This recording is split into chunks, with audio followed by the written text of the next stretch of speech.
Selamat berjumpa dalam pelajaran katekisasi masa kini. Kita memasuki pelajaran ke-8 dengan tema akibat dosa turun kepada semua orang. Sejak Adam jatuh ke dalam dosa, semua manusia adalah berdosa dan cenderung berbuat dosa. Bagi manusia berbuat dosa adalah mudah. Yang sangat sukar adalah menuruti dan melakukan kehendak Allah. Dengan rela kita berbuat yang salah, tapi kita tidak mau dan tidak mampu berbuat apa yang berkenan bagi Allah. Roma 8 ayat 7 sampai dengan ke-8.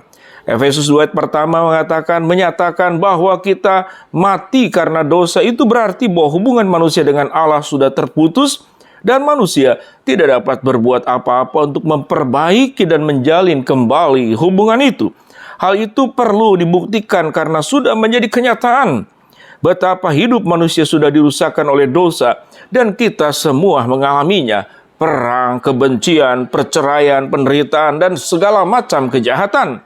Semua itu terjadi karena Adam dan Hawa jatuh ke dalam dosa. Penelahan Alkitab. Bacalah Roma 5:12-19 dan jawablah pertanyaan-pertanyaan di bawah ini. 1. Oleh ulah berapa orang dosa memasuki dunia? 2. Siapa juga yang terhisap berbuat dosa karena orang itu? Yang 3. Manusia pertama melanggar perintah Allah, kemudian Taurat hukum diberikan melalui Musa. Apakah manusia sudah berbuat dosa sebelum hukum Taurat itu diberikan? Pada ayat 13 dan ke-14. Yang 4. Apa yang terjadi kepada Adam karena ia telah berbuat dosa? Yang 5. Mengapa sampai sekarang setiap manusia mati meninggalkan dunia ini? Kesimpulan, akibat dari dosa Adam turun kepada setiap manusia dan nyata dalam kematian manusia. Setiap kali kita menghadiri pemakaman, kita diperingatkan bahwa firman Tuhan kepada Adam tetap berlaku. Semua manusia mati karena semuanya adalah keturunan Adam. Lagi pula setiap manusia turut berbuat dosa bersama Adam. Karena kita sudah mengalami kepahitan maut di dunia ini, maka kita dapat membayangkan betapa ngerinya kepahitan dari kematian yang kedua yang merupakan hukuman kekal atas semua manusia berdosa. Dosa pada hakikatnya adalah pemberontakan terhadap firman Allah dan kehendaknya. Dosa bukan hanya kelemahan atau kejahatan manusia. Alkitab menjelaskan bahwa manusia memberontak kepada Allah dan memusuhinya. Hawa hendak menjadi sama seperti Allah dan setiap manusia mau menjadi Allah dalam hidupnya. Kita mau hidup menurut kehendak diri sendiri. Kita tidak mau merendahkan diri kepada Tuhan. Karena itu kita telah kehilangan kemuliaan Allah. Kita tidak mau menyesuaikan hidup kita dengan kehendak Allah.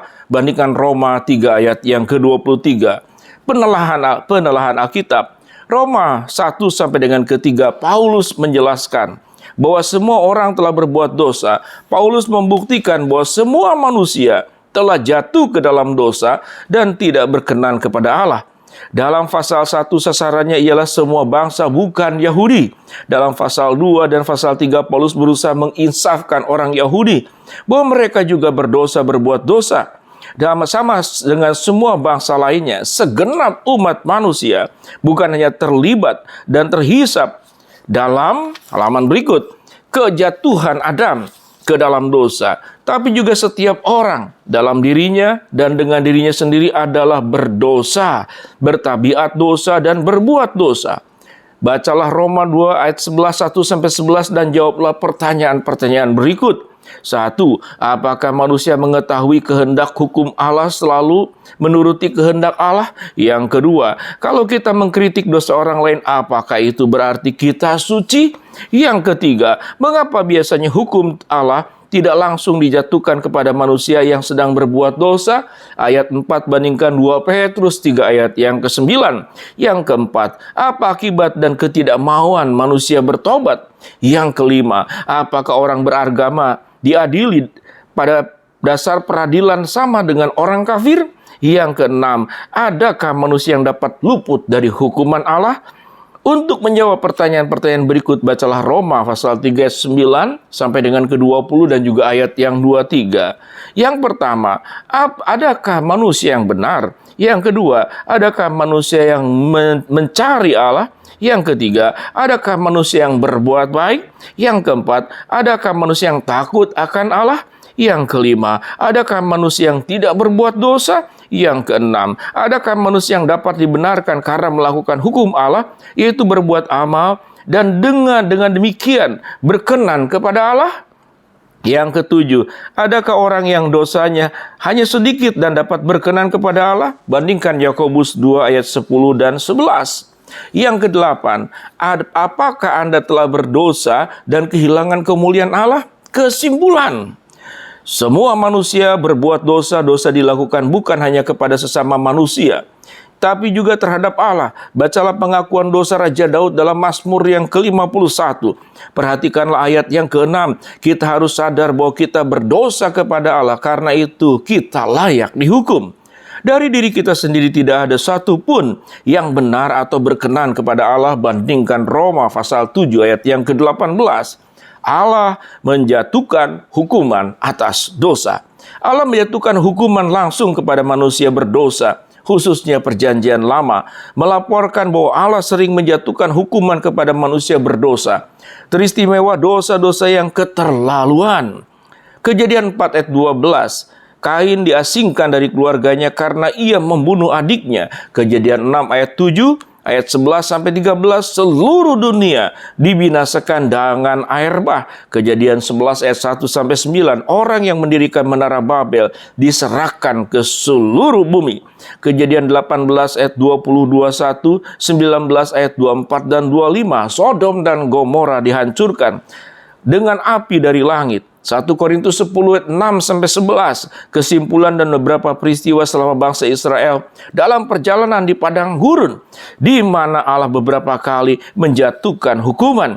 Semua hukuman dalam Perjanjian Lama menjadi peringatan bagi kita betapa murkanya Allah terhadap dosa. Bandingkan 1 Korintus 10 ayat 6, 11 ayat dan ayat 11, 2 Petrus 2 ayat 4 sampai 10, Yudas ayat yang ke-5 sampai dengan ke-23. Lanjut pada halaman berikut. Hukuman Allah dinyatakan ketika manusia diserahkan kepada dosa mereka, sampai dosa itu merusakkan seluruh hidup dan akhirnya membawa kematian. Lihat Roma 1 ayat 18 sampai dengan ke-32. Allah telah menetapkan hari penghakiman untuk semua manusia. Walaupun dalam hidup sekarang ada manusia berdosa yang tidak menerima hukuman atas dosanya, toh pada akhirnya mereka harus menghadap tahta pengadilan Allah. 2 Korintus 5 ayat yang ke-10, Wahyu 20 ayat 11 sampai dengan ke-15. Untuk manusia berdosa ada hukuman yang kekal. Wahyu 20 ayat 15, Matius 25 ayat 30 dan ayat ke-46. Demikianlah pelajaran ke-8 tentang dosa keturunan, halaman 54 sampai 58 buku Katekisasi Masa Kini. Shalom.